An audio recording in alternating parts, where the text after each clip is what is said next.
ನಮಸ್ಕಾರ. ಇವತ್ತು ಬೆಳಗ್ಗೆ ಎದ್ದು ಕಾಫಿ ಕುಡಿಯೋದ್ರಿಂದ ದಿನನ ಶುರು ಮಾಡಿ ಅದಾದಮೇಲೆ ಒಂದು ಸ್ವಲ್ಪ ಫೋನೆಲ್ಲ ನೋಡಿ ಚಿಲ್ ಮಾಡಿಕೊಂಡು ಸ್ವಲ್ಪ ಬಟ್ಟೆ ಎಲ್ಲ ಇತ್ತು ಎಲ್ಲನೂ ವಾಶ್ ಮಾಡಿ ಹಾಕಿ ಲಂಚ್ಗೆ ಅಂತ ಬಂದ್ಬಿಟ್ಟು ಇವತ್ತು ಟೊಮೆಟೊ ಬಾತ್ನ ಮಾಡ್ಕೊತಾ ಇದ್ದೀನಿ. ಅದ್ರ ಜೊತೆಗೆ ಎಗ್ ಬುರ್ಜಿನ ಮಾಡ್ಕೊತಾ ಇದ್ದೀನಿ. 2 ಎಗ್ ಹಾಕ್ಕೊಂಡು ಸ್ವಲ್ಪ ಜಾಸ್ತಿ ಕರಿಬೇವು ಸೊಪ್ಪನ್ನ ಹಾಕಿ ಸ್ವಲ್ಪ ಹೆಲ್ತ್ಗೆ ಮತ್ತು ಹೇರ್ಗೆಲ್ಲ ತುಂಬ ಒಳ್ಳೇದಲ್ವ. ಸೊ ಹಾಗಾಗಿ ಆ ಥರ ಮಾಡ್ಕೊಂಡು ತಿಂದೆ.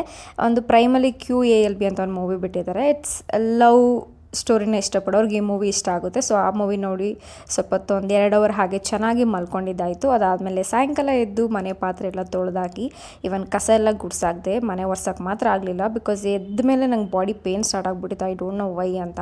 ಅದಾದಮೇಲೆ ಫ್ಲ್ಯಾಕ್ಸೀಡ್ ಜೆಲ್ನ ರೆಡಿ ಮಾಡಿದೆ ಫಾರ್ ದ ವೀಕ್ ಅಂತ ಹೇಳಿಬಿಟ್ಟು. ರೋಸ್ಮೆರಿ ಹಾಗೆ ಲವಂಗನ ಈ ಥರ ನೆನೆಸಿಟ್ಟು ಹೇರ್ಗೆ ಸ್ಪ್ರೇ ಮಾಡ್ಕೊಳ್ಳೋದು ಒಳ್ಳೆಯದು ಅಂತಾರೆ, ಇನ್ಸ್ಟೆಡ್ ಆಫ್ ಬಾಯ್ಲಿಂಗ್ ಮಾಡೋದಕ್ಕಿಂತ. ಹಾಗೆ ಮನೆಗೆ ಸ್ವಲ್ಪ ಧೂಪ ಎಲ್ಲ ಹಾಕಿ ಎಂಟೈರ್ ಮಂತಿಗೆ ನಾನು ಏನೆಲ್ಲ ಮ್ಯಾನಿಫೆಸ್ಟ್ ಮಾಡಬೇಕು, ಏನೆಲ್ಲ ಟು ಡೂ ಲಿಸ್ಟ್ ಅಂತಾರಲ್ಲ, ಸೊ ಅದನ್ನೆಲ್ಲ ಮಾಡಿದ್ದಾಯಿತು. ಊಟಕ್ಕೆ ಬಂದು ಪಡ್ಡುನ ತಿನ್ಕೊಂಡು ಜೊತೆಗೆ ಹೇರ್ಗೆಲ್ಲ ಫ್ಲ್ಯಾಕ್ಸೀಡ್ ಜೆಲ್ನ ಅಪ್ಲೈ ಮಾಡಿದ್ದಾಯಿತು. That's it for the day. ಸಿಗ್ತೀರಿ ನೆಕ್ಸ್ಟ್